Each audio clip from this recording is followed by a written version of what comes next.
하나, 둘, 셋. 안녕하세요. 쉽게 읽는 1위. 그냥 읽는 저리입니다. 또 시청자 비율 보면은 어느 국가에서 많이 보는지 그 비율이 나오잖아. 당연히 우리는 대한민국이 100%여야 되는데 자꾸 대한민국이 한 59%, 60% 이렇게 막 나오는 거야. 그래서 저리 해외 거래처가 오고 있어 지금. 거래처는 아니고 같은 회사 독일 법인 친구가 저희 채널을 보고 있었다고 하더라고요. 그래서 독일에서도 저희 팬이 생겨서 열심히 보고 있다고 하니까 힘내서 해봅시다. 해외로 뻗어나가는 좋네. 오늘 소개할 책은 아몬드입니다. 이 책은 요즘에 방탄소년단의 RM과 슈가가 읽었던 책으로 유명해서 아미 팬 여러분도 많이 읽고 있는 책이라고 합니다. 저희 작가는 이제 손원평 작가님이라는 분으로 영화 쪽에서도 이제 좀 활동을 하시는 분이라고 하시더라고요. 그래서 그런지 뭔가 영화나 드라마를 보는 듯한 그런 전개가 맞아. 좀 특징이었던 것 같고, 그리고 또 그 작가님의 첫 장편 소설인데 이게 또 대박이 난 거지. 아무래도 이게 청소년 문학이라고 그래가지고 학생들한테도 좀 많이 읽히는 것 같더라고. 성인이 읽어도 충분히 재미를 느낄 수 있고 여러 가지 시사하는 바가 많은 것 같아서. 아, 맞다. 영화화하자 하는 얘기가 나왔었는데 그걸 거절했다고 하시더라고. 왜? 왜냐면 청소년들이 이 책을 읽고 책 읽는 게 즐거워졌어요 하는 평을 남겨줬기 때문에 자기는 그 평이 좋았대. 그래서 영화화해서 보지 말고 책으로 읽었으면 좋겠다라는 마음에서 영화화 되는 거를 거절하셨다고 하셨더라고. 그런 깊은 뜻이.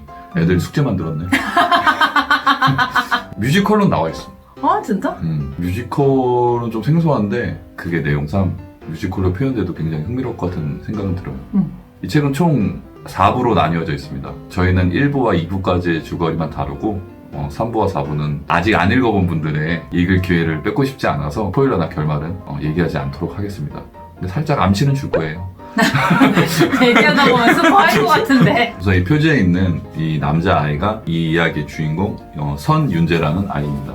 윤재는 태어났을 때부터 그 감정을 담당하는 뇌의 편도체의 부분이 작기 때문에 이제 감정을 느끼지 못하는 알렉시티미아, 감정 표현 불능증에 걸린 아이예요. 그래서 태어나면서부터 이제 울지도 않고 다른 사람의 그런 감정에 공감을 못하는 아이인데, 하지만 윤재는 이런 문제에도 불구하고 할머니와 어머니와 같이 살면서 두 분의 사랑을 듬뿍 받고 타인의 감정에 공감을 하는 그런 주입식 교육을 받으면서 그래도 어느 정도는 사회생활을 할 수 있는 정도까지 이제 성장을 합니다. 그러던 이제 윤재가 17살 생일이 되던 날 세 가족이 외식을 하러 가던 도중에 어떤 한 남자에 의해서 할머니와 어머니가 묻지마 살인을 당합니다. 하지만 감정을 느끼지 못하는 윤재는 어머니와 할머니가 무참하게 살아가는 모습을 무표정하게 바라보기만 합니다. 할머니는 돌아가시고 어머니는 식물인간이 되어서 혼자가 된 윤재는 헌책방의 건물주인 신 박사의 도움으로 혼자서 헌책방을 운영하면서 계속 이제 학교를 다니게 됩니다.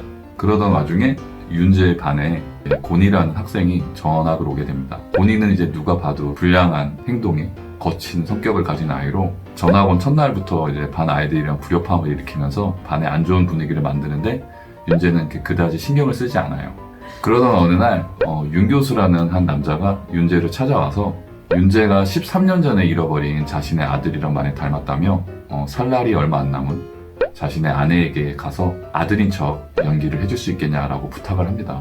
그리고 윤재는 이제 그 윤 교수의 부탁을 받아들이고 윤 교수의 아내를 찾아가서 윤 교수의 아들인 척 이제 연기를 합니다. 윤 교수의 아내는 이제 세상을 떠나고 윤재는 윤 교수의 아내의 장례식에 참석을 하는데 그곳에서 의외의 인물을 만나게 돼요.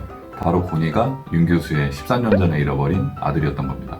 윤재가 자신의 엄마에게 자신인 척 연기를 했다는 사실을 곤이는 알게 되고 그때부터 이제 윤재를 괴롭히기 시작합니다. 곤이는 윤재한테 일어난 사건과 윤재가 이제 감정을 못 느끼겠다는 사실을 알고 나서 윤재에게 흥미를 가지고 다가가기 시작합니다. 윤재 역시 그런 곤이에게 흥미를 느끼고 이 둘은 친구 아닌 친구인 듯 친구 같은 관계를 가져나가게 됩니다. 여기까지가 2부의 줄거리고요. 그 뒤로 도라라는 여자애가 등장을 하게 되고 윤재가 이 도라라는 여자에게 좀 호감을 가지게 되는 부분도 있는데 이 부분은 이렇게 중요한 부분은 아닌 것 같아서 다루지는 않았고요. 일단은 엄청 술술 읽혀요. 맞아. 영화 같은 대사? 아니면 영화 같은 장면들이 이어지는 것들이 많아요. 근데 제가 또 후기를 여러 개 찾아봤는데 엄청 좋아하시는 분들은 좋아하시는데 또 별로 안 좋아하시는 분들은 너무 인터넷 소설 같다. 청소년 문학이라고 해도 오히려 어른들이 더 많이 읽어야 되는 소설이라고 생각을 했어. 이야기를 이끌어가는 주인공은 윤재와 곤이지만은 이 둘을 그렇게 만드는 사람들은 결국 주변의 어른들이라고 생각을 했거든요. 주변에 있는 어른들의 태도를 좀 더 주의 깊게 봐야 된다고 느꼈어요. 윤재 같은 경우에는 감정을 못 느끼잖아. 근데 엄마랑 할머니한테 되게 사랑을 많이 받은 거야. 그리고 엄마랑 할머니가 없어지고 나서도 이제 신박사라는 좋은 후견인 같은 사람이 나타나서 또 윤재에게 또 애정을 주기도 하고, 그런 반면에 곤이 같은 경우에는 어렸을 때 실종이 되고 나서 입양이 됐다 파양되기도 하고 여러 가지 그런 안 좋은 경험들을 가지게 돼서 이제 삐뚤게 성장을 했는데, 근데 13년 만에 다시 만난 아버지도 서툰 거야. 아이의 감정을 대하는 게. 그 곤이는 감정은 되게 넘쳐나는 아이인데 사랑은 못 받아본 거지. 곤이의 아빠인 윤 박사가 엘리트 코스를 살아온 사람인데 갑자기 없어졌다 나타나는 곤이는 말도 안 되게 소년원에 갔다 왔고 그게 이해도 안 되고 너무 어려웠던 것 같아. 어른의 입장에서 이해가 안 되지는 않더라고. 그가 취하는 방식들이 그가 할 수 있는 최선이라고 생각해서 했을 것 같거든. 책에 나오는 얘기인지는 모르겠는데 구할 수 없는 인간은 없다. 구하려는 노력을 그만두는 사람들만 있을 뿐이다 라는 이야기가 있더라고. 이게 PJ 논란이라는 작가가 한 얘기인데 실존 인물은 아니고 가상 인물이야, 이 소설. 아 진짜 나 진짜 있는 사람인 줄 알았는데. 첫 페이지에 일러두개 나와요. 아 쩔어. 윤 교수란 사람이 윤재한테 자신의 아내한테 아들인 척 연기해달라고 그랬을 때 윤 교수가 곤이를 못 찾았던 게 아니에요. 너 알고 있었잖아. 왜 놀랐어? 난 몰랐는데. 몰랐어? 못 찾은 게 아니야. 이미 찾아놨어. 지금 곤이가 약간 좀 불량하고 그거 하니까 지금 아내한테 보여줄 상황이 아니라고 판단을 해서 곤이를 제끼고 윤재를 데려간 거야. 그 생각이 드는 거. 얼마나 마음이 아팠을까. 그걸 알았을 때. 자기 엄마가 좀 있으면 죽는데 그 기회를 빼앗아 버린 거잖아요, 아버지는. 그 분노가 이제 윤재한테 돌아간 거지. 그리고 윤 박사가 윤재와의 싸움 이후에 일을 처리하는 방법이나 학교에서 사건이 일어났을 때 곤이를 누구나 다 의심하는 그 상황에서도 심지어 본인도 아들을 믿지 않았어요. 그 아이를 그런 상황으로 끌어가는구나. 한 명만 더 얘를 믿어줬더라면 하는 생각을 좀 던져주는 부분이 있었습니다. 말 그대로 구할 수 없는 사람은 없다. 구하지 않으려는 사람만 있다. 라는 것처럼. 윤재는 감정이 없고 곤이는 감정이 많은데 오히려 서로가 생각하는 반대로 가는 거예요. 그러니까 윤재는 점점점 타인에게, 세상에 호기심을 가지게 돼요. 곤이는 점점 자기가 더 이상 상처받기 싫어서 남들한테 상처를 주는 사람이 되겠다. 이렇게 해서 또 엇나가고. 그런 걸 보면서 중요한 거는 뭐 감정이 있냐 없냐, 공감을 하느냐 마냐 그 부분이라기보다는 애정이란 게 얼마나 중요한 건가라는 생각이 들더라고요. 윤재는 애정을 많이 받고 곤이는 너무 관심받고 사랑받고 싶은데도 아버지조차도 자기를 믿어주지 않고 나 같아도 삐뚤어지겠다. 그래서 곤이는 착해. 술 담배를 안 하더라고. 그냥 애들만 때리지 술 담배는 안 해. 애들 때리는 게 더 나빠서 그냥 술 담배 하라 그래. 곤이요? 제가 아는 타짜 중에 최고였어요.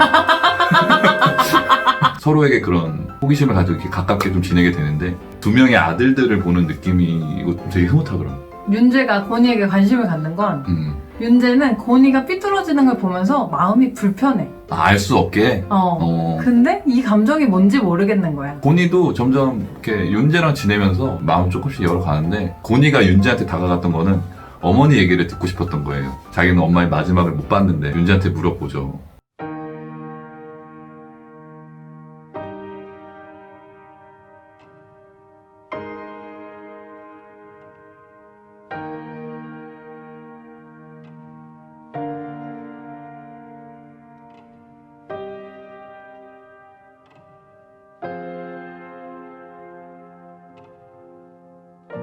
엄마가 보고 싶었던 평범한 아이구나 그런 생각도 들더라고요. 감정 표현 불능증이 여기서 나오는데 이게 실제로 있는 병이래요. 우리가 직장 생활을 하거나 아니면 서비스 직종에 있으신 분들이 감정을 좀 억제하다가 그런 병이 온다고 하더라고요. 근데 요즘 사람들이 좀 그런 거를 원하는 것 같아요. 내 심장이 딱딱해졌으면 좋겠어. 심장이 딱딱해졌으면 좋겠어. 뭐 이런 거 있잖아. 곤이도 요 안에서 그런 얘기를 마지막에 하는데 나도 차라리 너처럼 아예 그런 걸 못 느꼈으면 좋겠어 이런 얘기도 하거든요. 저는 그걸 대표하는 게 곤이라고 생각을 했어. 어떤 거? 현대인들에 대해. 아 진짜? 소설에 그 장면이 나와요. 어머니와 할머니가 묻지마 살인을 당하고 나서 할머니 장례식을 하는데 거기에 한 여자 경찰이 와서 이제 울어. 우는데 여경의 상사가 와서 혼내는 거예요. 앞으로 이런 일 부지기수로 겪을 텐데 이런 걸 왜 우냐고, 무뎌지라고. 그리고 고니도 스스로의 감정을 뭐 버리려고 하잖아요. 그게 오히려 지금 현대를 사는 저희들의 모습이 아닐까요? 우리 모두가 더 무뎌지려고 지금 이렇게 살고 있는 건 아닌가. 그게 맞는 것인가 이런 생각이 좀 들더라고.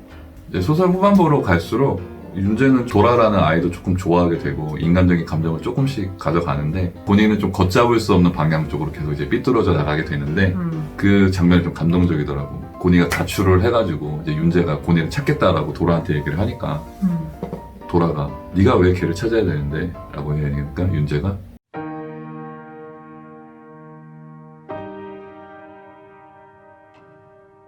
진짜 그런 TV 10대 성장들하고 진짜 뭔가 주인공이 각성하는 느낌이었어. 드래곤볼에서 막 첫사연된 느낌으로. 그 문장 하나가 이것을 청소년 문학으로 만들었다. 청소년 문학이야. 소년 문학이야. 남자들의 브로맨스를 다룬. 여기서는 감정을 느끼지 못하는 윤재가 감정을 느끼는 우리들에게 큰 숙제 같은 걸 던져줘요.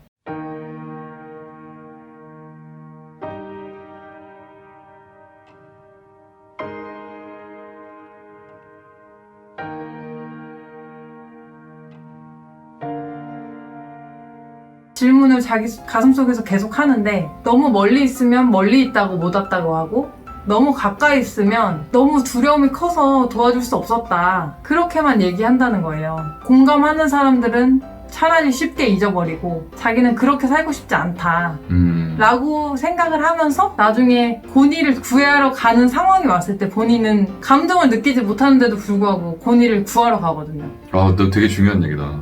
공감보다 중요한 거는 결국 타인을 생각하는 마음. 그게 공감 아니야? 즉 애정이 아닐까. 아까 얘기했듯이 윤재가 뭐 고니의 상황이나 고니의 감정에 공감해서 고니를 자기 친구야 라고 얘기한 게 아니잖아.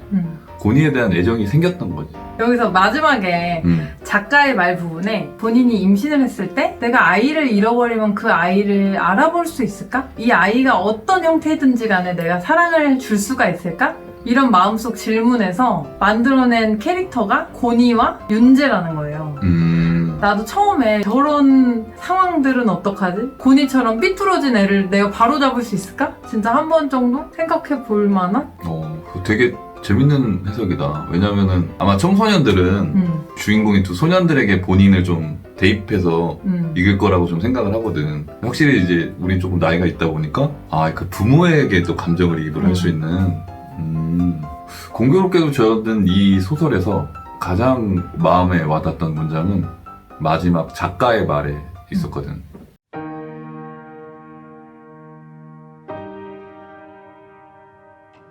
지금 다 큰 우리들도 그랬던 존재라는 거죠. 우리 부모님에게, 또 우리 아내에게 내가 사랑을 주고 받을 수 있는 존재라는 걸 인지할 수 있어서.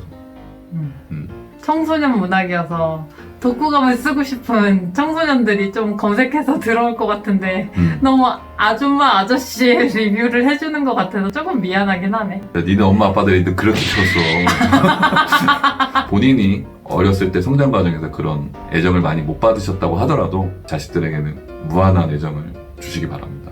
이 책을 읽고 아이들과 청소년들이 좋은 감정을 많이 느낄 수 있는 세상이 되었으면 좋겠고, 그런 세상이 만드는 거는 우리 어른들의 몫이라는 거 잊지 않았으면 좋겠습니다. 오늘 책 소개는 여기까지고요. 그럼 다음에도 쉽게 읽고 그냥 읽으세요. 안녕. 멋있었는데? 아니야? 모르겠네. 내 얘기들이 공감이 안 됐구나. 공감이 필요 없다고.